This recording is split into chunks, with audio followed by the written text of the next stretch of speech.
বাটপার বন্ধুর সঙ্গে বহুদিন পর দেখা। তো তারা একটি রেস্টুরেন্টে খেতে গেল। প্রথম জন ওয়াশরুমে গেল, বাকি দুজন আলাপ আলোচনা করছে।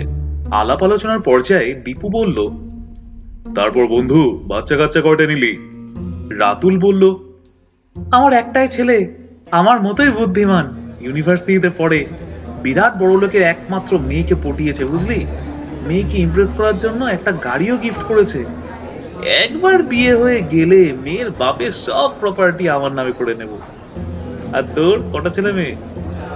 আমারও একটাই ছেলে, আমার মতোই বুদ্ধিমান, ইউনিভার্সিটিতে পড়ে, সেও বিরাট বড় লোকের একমাত্র মেয়েকেই পটিয়েছে। মেয়েকে ইমপ্রেস করার জন্য ফ্ল্যাটও গিফট করেছে। ভালোই ভালোই বিয়েটা হয়ে গেলেই মেয়ের বাপের সব সম্পত্তি আমার।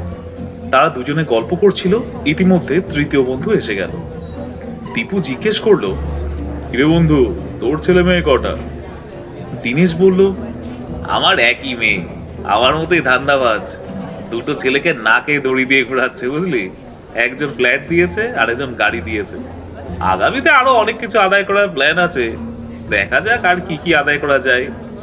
দীপু ও রাতুল দীনেশের কথা শুনে হতবাক হয়ে কপালে হাত দিয়ে বলল, সর্বনাশ, আমার সব শেষ হয়ে গেল রে, সব শেষ হয়ে গেল, হায় হায় হায় হায়, সর্বনাশ, আমারও সব শেষ হয়ে গেল রে, হায় হায় হায়, সব শেষ হয়ে গেল।